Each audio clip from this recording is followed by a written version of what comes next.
Thank you so much. No pressure that the boss comes and says that I'm going to entertain you. That's no pressure at all. If I'm going to, oh my goodness. You know, we are living in the greatest generation that has ever lived. Do you realize that in our generation, the internet was created, mobile phones were created, social media, okay, not everything is good, but social media was created, of course, even AI. It's amazing. How many of you out there have a child somewhere around 10 years or less? Do you have any? This is my niece. And this was when she was 1.5 years old. She's on an iPad. You don't even have to tell your child how to use the iPad. As a matter of fact, if you have a teenager and you have a problem with your phone, you can probably just hand it to them. They'll do a couple of swipes, roll their eyes, and say it's fixed, right? It's amazing how much is going on. We are living in a digital world. The future of our every investigation, every prosecution, and as you heard, even our national and economic security depends on your ability to first identify potential digital evidence, then preserve that evidence in a way that we can analyze it and present it to the courts where they trust it, right? It's amazing what's going on. Do you know last year alone, we created or replicated 180 zettabytes of digital information in the world, 180 zettabytes. Now, I talk to a lot of judges a lot of times. My normal day job, I'm the director of the cyber crime lab for DOJ, and I'm not allowed to say zettabyte to a judge, a federal judge, and not explain it. We all know what a gigabyte is, right? If you were to print 1 gigabyte of text out on paper, do you know that stack of paper, 12-inch or 12-pitch font, 1-inch margins, would be a stack of paper 1,000 feet high? That's 1 gigabyte. Now, if you took 1,000 of those stacks of paper, that would be 1 terabyte. 1,000 of those, 1 petabyte. 1,000 of those, an exabyte, and 1,000 of those, a zettabyte. And we created 180 of those last year alone. Do you know that stack of paper now is tall enough to go from the sun to Pluto 5,104 times, round trip? That's 1 year of digital information. Those students in here, the juniors, there's job security in cyber. There's jobs that we're never going to run out of job security in cyber. Does anybody, let me ask you, does anybody raise your hand or just shout it out? Does anybody know what comes after a zettabyte? What's the next order of magnitude? Come on, I know you know it. It's a YottaByte, of course, right? So yeah, it's a YottaByte. So that's right. Well, how are we creating? How is it that we're creating so much information? Because everybody is using technology, from our children to our parents. Maybe my parent trying to white out. You caught that. Only us that know what whiteout is really caught that. I got to update that slide. Technology has changed the way that we live. It's changed the way that we communicate. Today, kids don't want to talk on the phone. Text me. We had an intern not too long ago from Carnegie Mellon at the DOJ cyber crime lab. He said, Mr. Carroll, you keep coming over and talking to me. We don't do that. I was like, excuse me? He said, yeah, we text. We don't talk. And I said, you know, that's when I got old. I said, son, we're going to, yeah, that's not going to happen here. So it's even changed the way that we socialize. Today, when we think about socializing, we think of what? Social networking, right? You can't talk about the social networking without talking about Facebook. Everybody seems to have a Facebook account. I think 3 billion people. Google. What would we do without Google? Oh Lord, indeed. Oh Lord, indeed. Would it surprise you? Let me ask you, would it surprise you if I told you that there were 15 million Google searches done in a single month? Would that surprise anybody? No, it shouldn't, because that was in 1999 when Google came out. That's right. Do you know how many Google searches we did last month alone? Last month alone, we're talking about 416 billion Google searches. That's 5.2 trillion Google searches a year. And a whopping 296 billion of those were on mobile devices. For the young people in the room, can you hold up your thumbs? I just want to see what they look like, because they move like lightning. I don't know how you do it. I don't know how you do it. It's amazing. What would it look like? I got a great idea. How about one of us come up to my computer, and what we're going to do is we'll get you to log on to your Gmail account, or your Gmail account, and just for fun, we will pull up all your Google searches for the past year. Wait a minute. It's okay. It's all right. Wouldn't that be fun? What kind of story would that tell if we could? What kind of story would that tell? It might look a little bit like this. This is just hypothetical. It might look like this. Over a year, we've got how to spice up your marriage, right? You got to work to keep a good marriage. Romantic evenings at home. You got to put in the work, people. How to tell if your husband, is having an affair. We hit a snag. There's a problem. Reverse phone number lookups. Who is he calling? Who is texting him? I'm going to hire a private detective and have him followed. Getting even with a cheating spouse. Does it bother you that Google prompts these questions? How to kill your husband and get away with it. Thank you, Google. Appreciate that. Divorce attorney's going to take him for everything that he's worth. How to lose weight fast, because let's face it, when we get married, we put on a little insulation. So we got to dating again at 40. Is that possible? I can tell you it's difficult. How to find love if you're a geek but online. Then you have to look sexy once you're in the dating game. And once you are in the dating game, the ultimate Google searches will follow. I'm just telling you, we share our most intimate secrets with Google, and they know it. They absolutely know it. Matter of fact, I have been suggesting, I don't know if you can help me, I've been suggesting they should turn Google off at 11 o'clock at night everywhere in the world.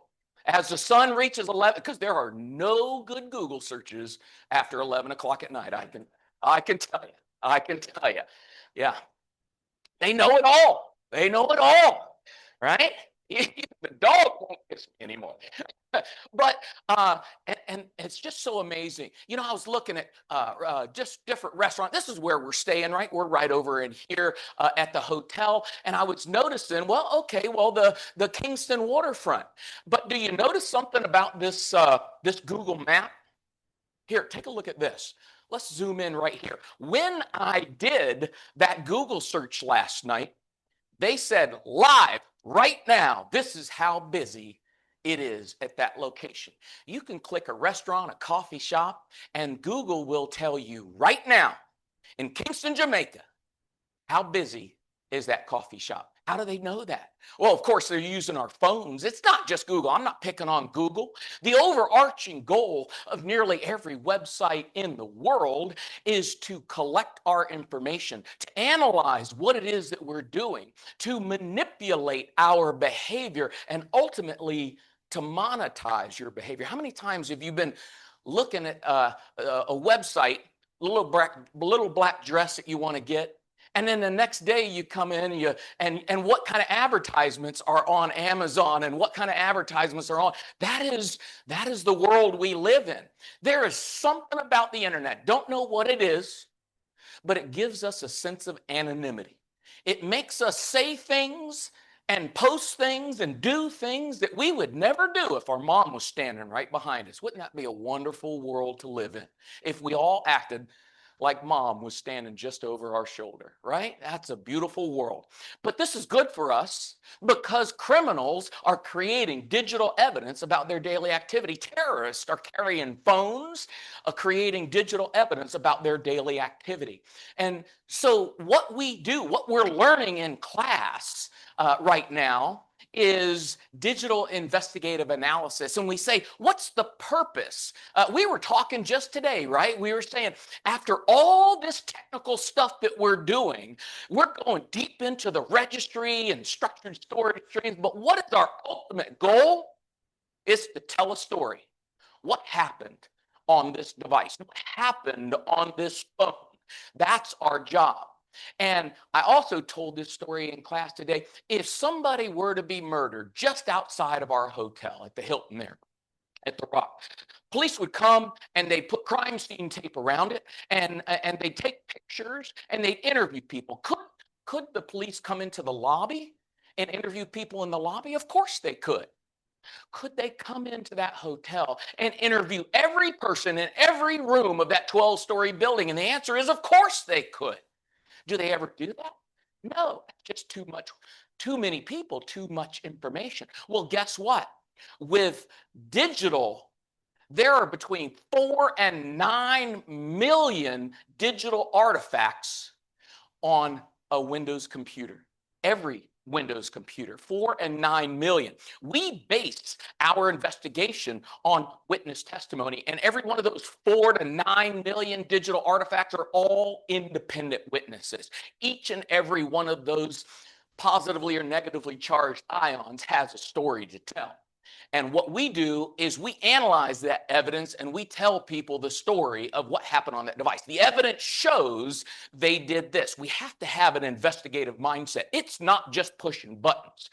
One of the biggest dangers that we're facing right now in the United States is we got too much information. We got too much data coming in. We've got too much digital evidence and not enough people. Unlike you, we didn't start planning early enough. We didn't start planning, so we've got a tsunami of digital evidence, and we can't handle it. So God bless you for starting early, for training early, because you're preparing for that cyber resilience. That's what we do. And it's not just a checklist. As a matter of fact, when I was first going through law enforcement school, this was, 1986. I can't believe it's 40 years now. They told us about this guy named Edmund Locard. He's a French scientist, and he came up with this theory called the evidence transfer principle. And what he said is anytime two items came in contact with each other, there was a transfer of trace evidence. Any of you have a cat or a dog at home? Raise your hand. You got, if you look on your clothes, I'll bet you brought with you a piece of your cat or dog, right? You got that little, and that's evidence transfer. Well, the same thing happens with digital evidence. It's us coming in contact with an operating system, coming in contact with an application, coming in contact with a file or the internet. All of that leaves trace evidence. Do you know in the first 1.7 seconds, when you click and open a Word document, do you know that there's over 60 digital artifacts recording that you opened that Word document? You can't do anything on a digital device without leaving trace evidence. And for the young people, I didn't plan on saying this, but I'll say it because we got some young people in the room. Nothing that you do on the internet will ever go away. So when you're running for president, think about the pictures that you're taking today. Think about the words that you're saying today. And we talked about it today in class. We said, you know what? In the last 30 years, do you know there hasn't been such a thing as a full forensic analysis? No one, not any country, has ever analyzed a computer or phone or hard drive and found everything. There is always more information. It's not because they missed it. We did enough in the time that we had. Did I hear, General, that how much time are you going to let me analyze that case? I want the answer now, don't you? Yes, sir. I want the answer right now. We don't have time to wait. So we do enough in the time that we have, with the tools that we have available, the training we have available, and the information about that investigation that we have. Every question that we ask, it's an investigative, iterative process. And you know what? Two equally qualified, now this is important when you go to court, two equally qualified digital investigative analysts with the same level of integrity will never disagree. I can do an analysis, and as long as you and I are equally trained and we have the same level of integrity, neither one of us are willing to stretch the truth or make our story a little more verbose, we'll never disagree. will absolutely never disagree. When we think about digital evidence in the Department of Justice and in cybercrime and in SANS, we think about it in 4 phases. First, there's what, particularly in DOJ and criminal investigations, first there's the pre-search phase. This is before you've actually gone and searched this person's house. Then there's the search phase. So we now have a search warrant. We go and search their house. We're looking for that terrorist plan to blow up the building or what have you. Then there's the post-search investigation where all that digital evidence that we grab, we send it to the lab and we have them analyzed. And then finally, there's the prosecutor's great joy, which is trial, where they get to stand up there and tell the story or let us tell the story. But I have terrible news for you, because I was talking to a prosecutor just the other day back at the office, and I talked about this, and I said, do you know these 4 phases? He goes, yeah, but there's really no digital evidence in the pre-search phase because we haven't seized anything. I said, oh my goodness. Let me ask you. And he says the value of that digital evidence is very low in the search phase because we're just grabbing it. Then it goes to the lab. We don't have enough people. We got too much work. So it sits there in the lab in the backlog. And then finally it gets analyzed and it becomes really valuable. Let me ask you something about that pre-search phase. Is there anybody in this room that doesn't have a web-based email?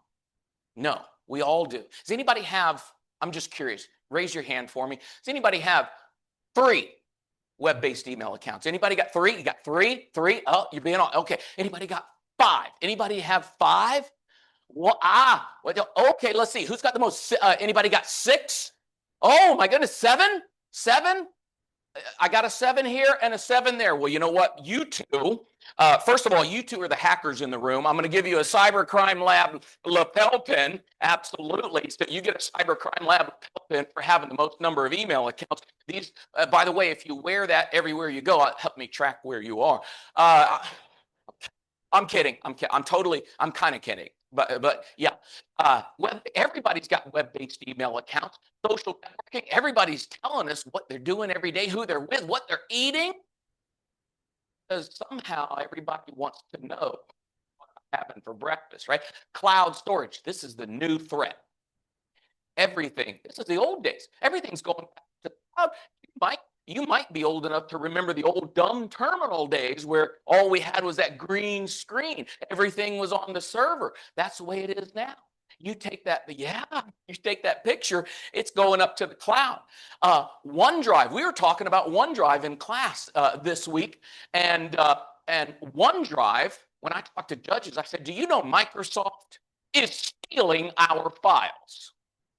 We create a file on our computer, and it's only there for a few seconds because before long you get this little blue cloud and they've taken it off. Have you ever gotten on a plane? I'm gonna get some work done. You go to open that file, you're like, oh, it's not there. It's in the cloud. They've taken it off your computer. They left you a pointer. They say, hey, this is what you got to wait for, right? If you get the little green check, that means it's temporarily been pulled down to your system, but it's going to be gone in a few minutes. You actually have to right-click and say, keep this here forever. Otherwise, Microsoft's going to take it for you. It's going to be in the cloud. And the good news for us in law enforcement, even when you delete that, guess what? It's still recoverable from the cloud for 30 days. And today, everything is in the cloud. When you take a picture, when you surf the internet, guess what's happening? I'm surfing the internet on my phone. It's going up to the cloud and it's going to all of my devices, right? You take that picture on your iPhone, you get back to it's already on your iPad. It's on your laptop. So this is the cloud. Apple pioneered this, right? If you opened up like your Safari browser on your iPhone, that's the oldest iPhone I've ever seen. You'll see these 2 little square boxes. Well, if you click those, what that'll do is that'll show you the tabs that are open on your phone. But if you scroll up, what you start seeing, there's my iPad, and you can see what I have on my iPad right now. If you scroll down a little bit, you can see that's my Mac Mini computer back in Virginia. Hold on. I think my wife's reading my email. Oh, dog it. That's all right. I saw what she ordered on Amazon today, Sue. But all browsers are synchronizing everything that we've got. when you surf on one computer, that data is going to the others. And guess what? On some of these browsers, you try to delete that information off your phone. You want to clear your history. Guess what? It's off that phone. It's on your other devices. So for law enforcement, this is great for us because if we know about this, we can go get it, right? If we know about it, we can go get it. Microsoft. How many of you have opened up a Word document and you get that little pop-up that says, hey, welcome back. You were just here 27 minutes ago. Would you like to pick up where you last left off? And when you click that button, it takes you to page 27 of that 50-page document. Isn't that nice? But isn't it a little bit scary? How do you know? I was on my computer upstairs. Now I'm on my iPad or my Surface laptop. They know. Microsoft is tracking that information. We talked about this today, didn't we? We talked about the registry keys. They're remembering the last time you opened the document, the last time you closed the document, where that document was. Was it on your hard drive? Was it on your thumb drive? Is it in the cloud? They even know exactly where you were in that document. This number right here, the second number, that's how many characters from the beginning of the document you were when you last closed that document. It's amazing. And that's being spread across all of our devices. So when we're thinking about those 4 phases, first of all, in the pre-search phase, now we need to be thinking, our law enforcement, our military, when we're responding to terrorist incidents, we need to be thinking even before we go into their house or their business to grab their digital devices. Where is potential digital evidence? Because it might be in the cloud. We might be able to grab a lot of that stuff if we know about it. When we're searching now, instead of that digital data being very low value, it skyrockets. It can become much more valuable. Our key is we've got to identify and preserve digital evidence, and we got to do it quick. And I hate to tell you something, but we talked about it yesterday in class. We're missing, we, United States, we are missing massive amounts of digital evidence. Do you know what 80% of the time happens when somebody, a law enforcement comes across a computer that's powered on and logged in? Exactly. They pull the plug like they're trying to start a lawnmower, right? And what should we do? First of all, what we try to encourage is take some photos. What's around that computer? I got money. I got credit cards. I got a bag of drugs. What's there? How about incognito? Anybody know what incognito or in private browsing is? We call it porn mode in the United States. Just being honest, just a little honesty. Do you know that every browser now, when you're in incognito mode, nothing is being saved to your hard drive. Nothing.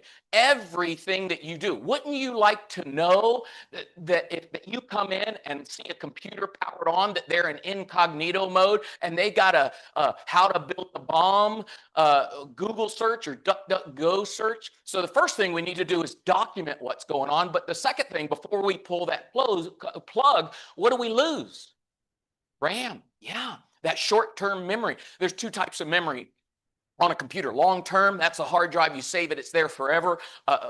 RAM is short-term memory. If you don't write that stuff down quick, you're going to forget it. And you lose that when you unplug the computer. What's in RAM? Everybody seems to miss it. Everything from geolocations. Look at this. This is RAM. And right here, you can see there's 111 cloud service URLs. They've been using Google Drive and Sync. There's 29 Google searches in RAM. Even though they're in incognito mode, it's all in RAM. There's 111 chat sessions, and even the encrypted chat sessions in RAM are in the clear. We can see them if we grab RAM before we shut that computer down. That's what's critical. Even email that you haven't read, Google loads them up into RAM. So we've got to image RAM. And we did that in class. We talked about it. But now what? We've got RAM. What if the computer is encrypted? Do you know that it started in Windows 8, but it got really aggressive in Windows 10 and 11? Do you know Microsoft now, if your computer is new, particularly in Windows 11 and the later versions of Windows 10, Microsoft will automatically, with no notification to you, encrypt your hard drive. So law enforcement, government, military, you go in and grab that computer, guess what? You got nothing. Why? Because it's all encrypted. It's all encrypted. If you didn't, but if you imaged RAM, guess what's in RAM? That decryption key. We can pull that out. So what we trained our students in class this week, this was on day one. They were checking for encryption. This is a free utility. You plug it in and it says, oh, hey, looks like your V drive is encrypted with TrueCrypt or VeriCrypt. If you shut this computer down, you're never getting in there again. So we've got to document, image, RAM, and check for encryption. And guess what?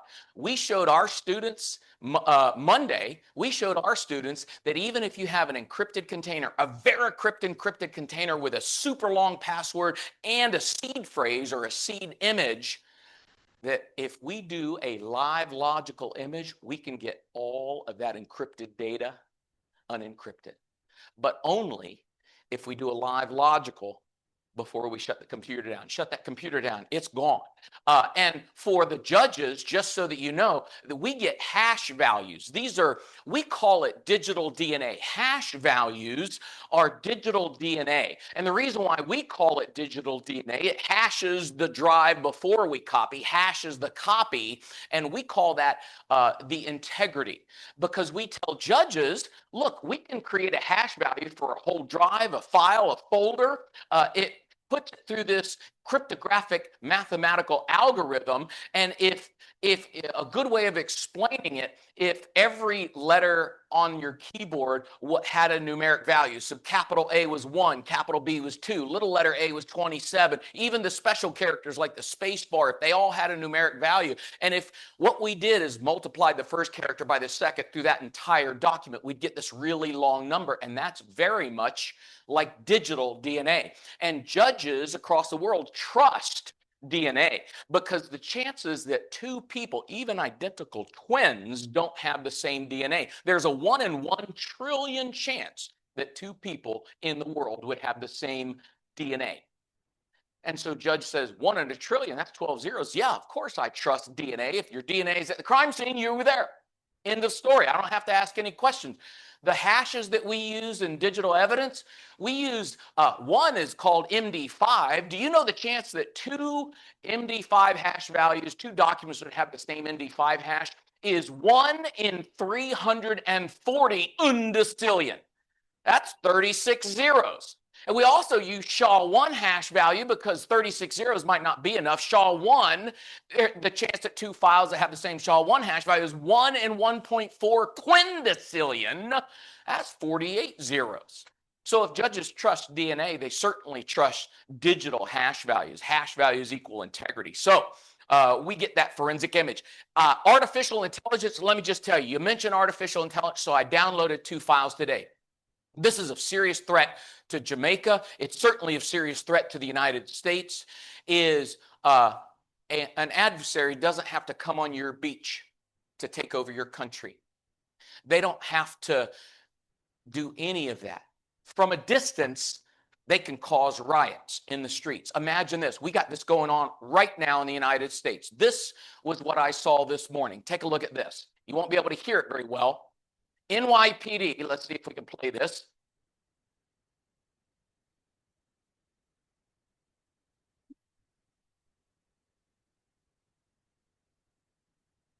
So this is on X today.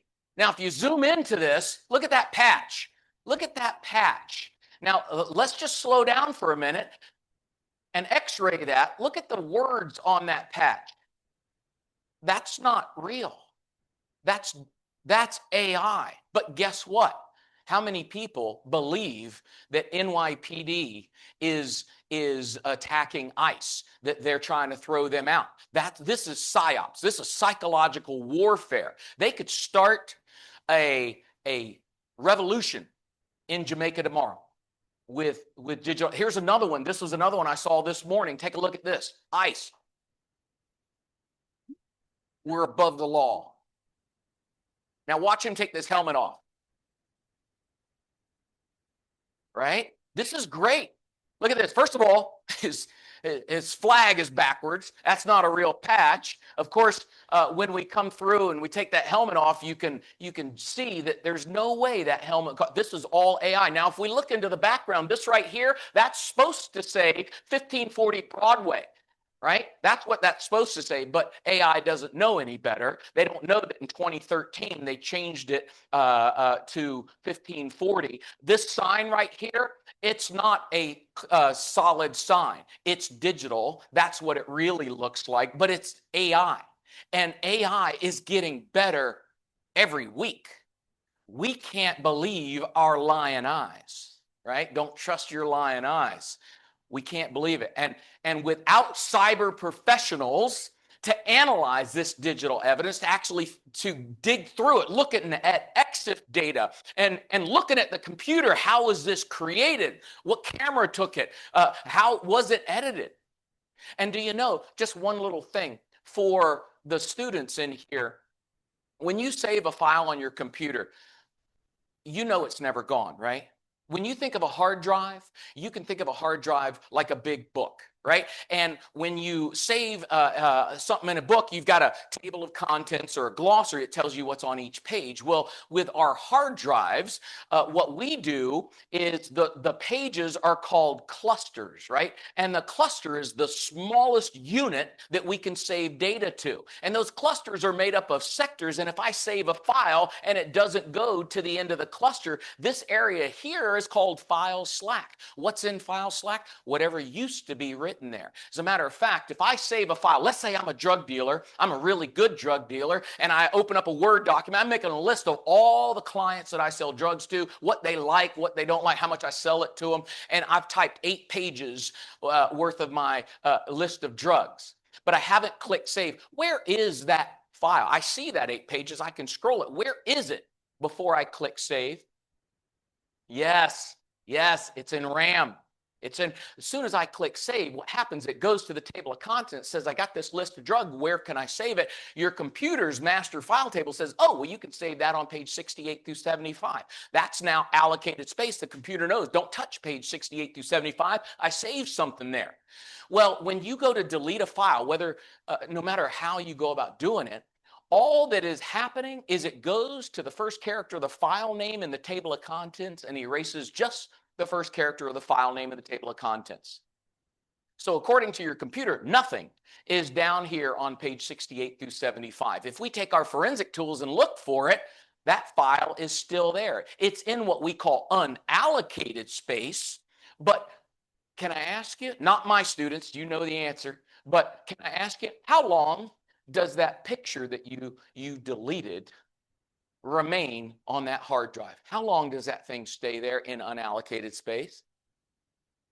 Until it's overwritten. I love that answer. Could I get you to tweak that answer just a little bit for me? Because I talk to judges a lot.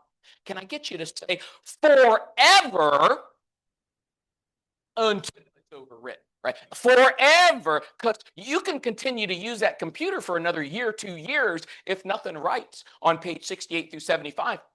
I can still recover it. And even if you do save something, if I save a picture of a hand grenade and it overwrote half of it, I can still recover the first 4 pages. I delete the hand grenade and save another picture of a revolver, and maybe it overwrote half of the hand grenade. I can still recover the first 4 pages of the list of drugs and the first half of the hand grenade. And this just happens over and over and over on a computer. And every file has something called a file signature. And we learn to go through, tell our computer, I want you to go through and search every page looking for any of those file headers. It'll recover the first 4 pages of that list of drugs, the first of that grenade, the entire picture of the revolver, right?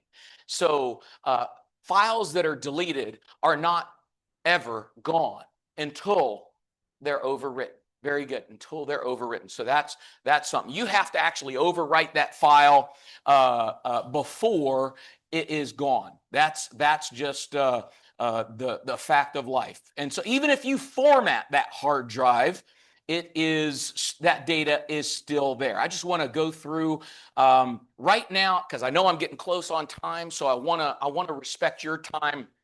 What we're teaching right this week, for those of you that don't know, we got 2 classes going on. I'm teaching Forensics 500, which is Windows Forensics, and my partner, Josh, is teaching 585 Smartphone Forensics. Everybody's got a smartphone. I would say that if you are looking for a path, those are the first two paths that you should look at, because everybody's using a computer and everybody's using a phone. Right? Those are the first two things. If I were king for the day, I'd say every law enforcement official is going to know about this. They don't have to pass a certification, but they have to be aware of this so that we can better protect our country, our infrastructure. We can better be cyber resilient. We got a bunch of other classes, reverse engineering, malware, you name it. But what I want to do is I just want to pause for a second, because I've expended my time. I just want to open it up if you have any questions. Does anybody want to play Stump the Geek? Well, that's a good question. His question is, let's say I delete that file, a picture of a hand grenade, but then I download a huge file. I download a movie, right? A really big movie. Well, it depends. How big is your hard drive? How full is your hard drive, right? And how hard is it to get a bigger hard drive? Right? Today, a terabyte is small. My wife, her iPhone has a terabyte. That's because she's Filipina, so she takes 1 million pictures. If she sees a weed, she takes a picture of it, right? But how big is your hard drive? How much free space do you have? The chance that it will be overwritten really depends on how much free space you have. You can download all day long and use that computer for another year. If you have plenty of free space on your computer, that file can still be there. And there's something, we were just talking about it 2 days ago, what volume shadow copies, right? Even if that file is gone, guess what? We might have a volume shadow copy. This is a secret area that Microsoft is backing up 90% of your files. You don't see it, but if you go on your Windows computer, you right click and there's a little thing that says restore previous version. It's pulling it from a volume shadow copy. You can edit a document and then you go, oh, I shouldn't have made those edits last week. You can right click, go to restore previous version, and there might be one from 2 weeks ago and you can be back to where you were. Right? So lots of variables. Question? Nope, that's all right. Just any other questions? That was a great question, sir. Here, as a matter of fact, because that was such a good question, let me give you a cybercrime lab lapel pin. Very nice. Very nice. And I don't know if the bosses are in the room. For the people that are in my class and Josh's class, the smartphone forensics, but I do want to put in a plug. I am impressed. Josh and I were talking last night at dinner. Hey, Jamaica's got it going on. You guys brought it. So if you're one of the bosses of the people that are in our 2 classes, congratulations. Well done.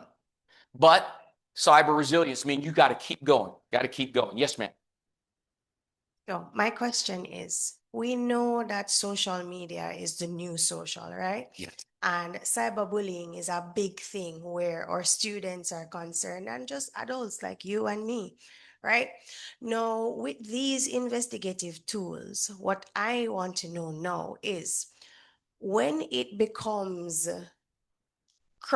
transnational, Yes. how is it treated if the bully, let's say the bully is in America, we're in the Latin America, and he now has the ability to remove the evidence. That's right. So we don't have any screenshots because our laptops is bugged, Sure. are bugged.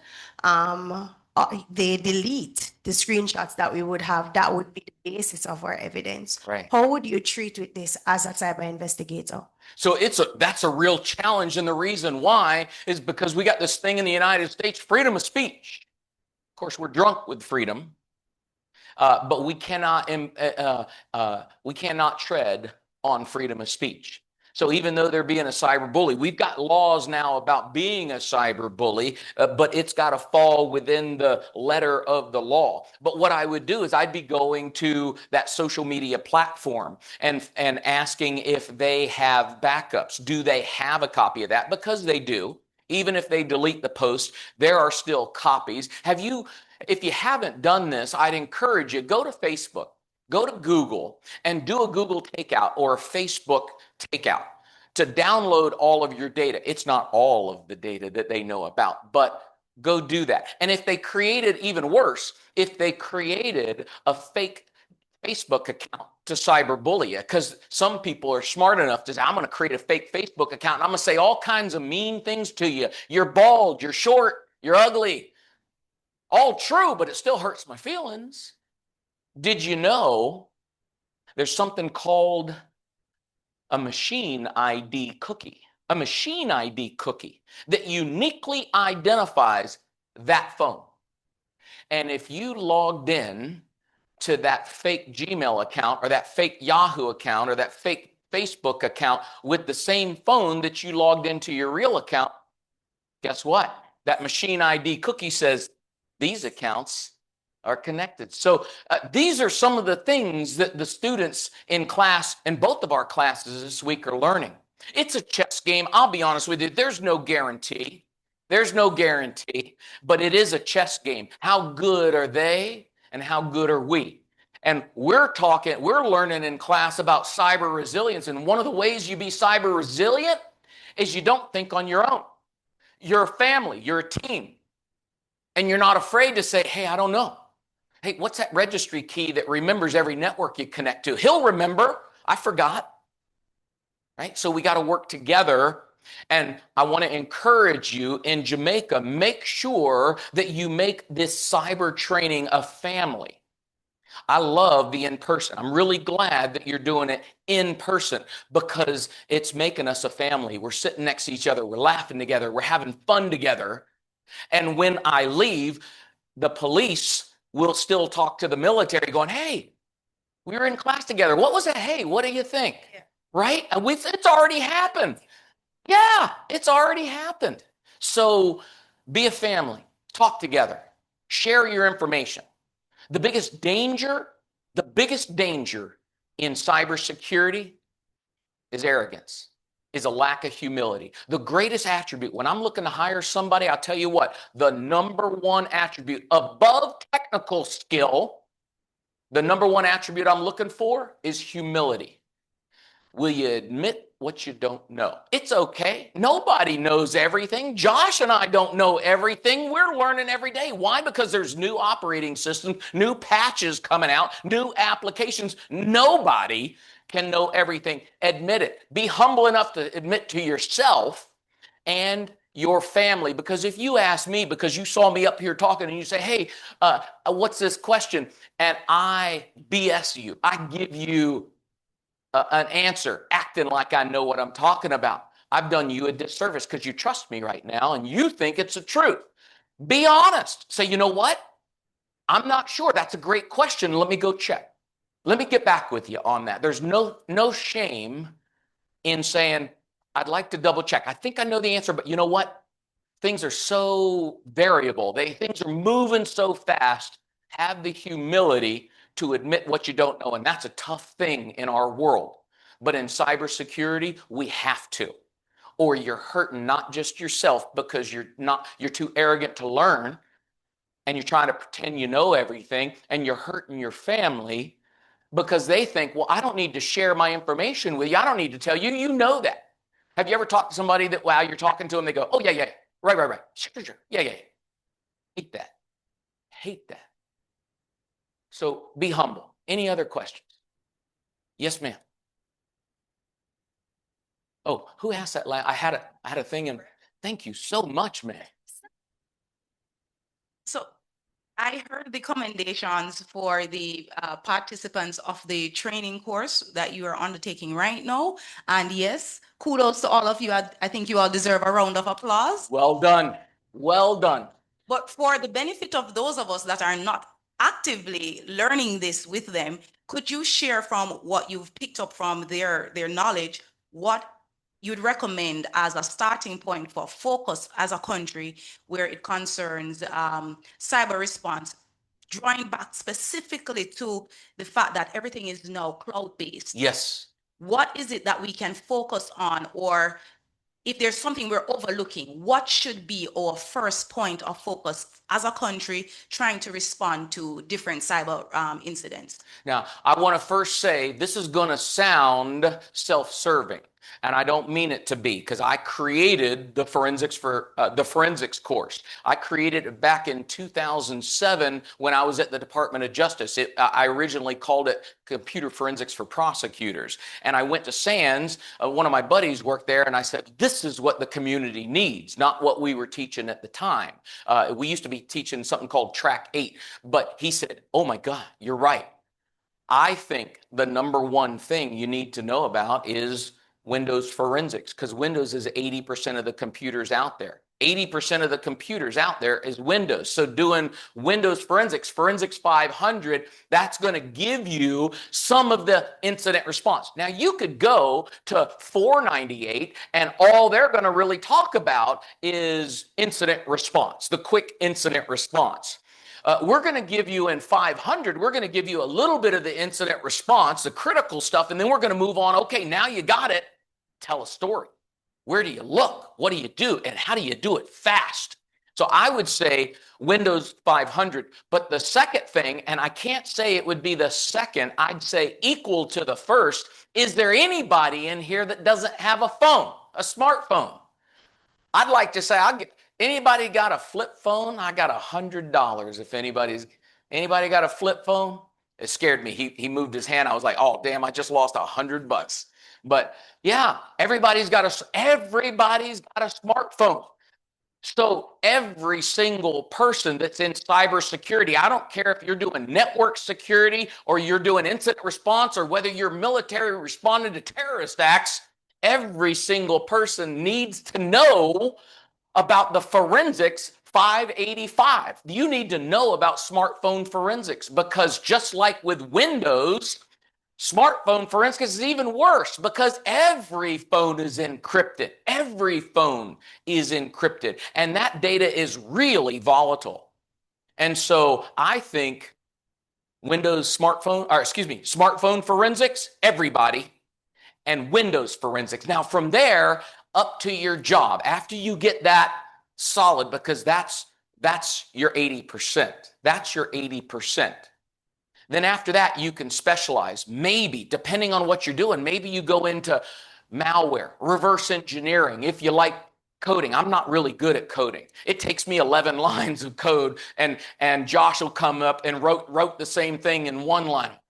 Yeah, I do it the old way, right? So you may want to go into cloud forensics. We got 509, which is 5 days of nothing but cloud forensics. How do you authenticate that cloud?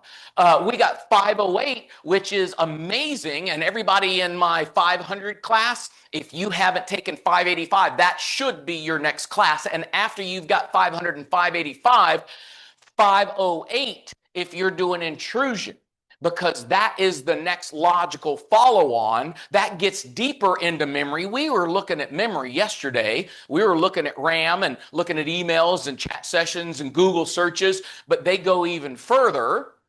They go in more into network forensics. So that's it. Now, how many Mac laptops do you have? How many Apple laptops or computers do you have in Jamaica? If you have a lot, if you're seeing a lot of people go into Mac, 518, you might want to specialize in Mac. Totally different thing, totally different operating system. So 518 would be right here, Mac and iOS forensics, great class. Again, there's so many, but I would say the two core, everybody's got a phone and everybody's using a Windows computer, right? So those are the core that everybody needs to know. And then from there, what's your specialty?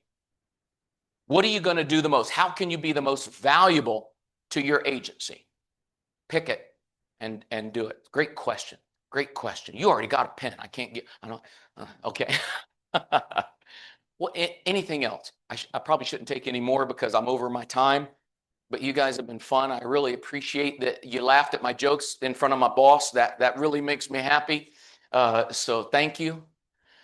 Gang, we're in this together. You heard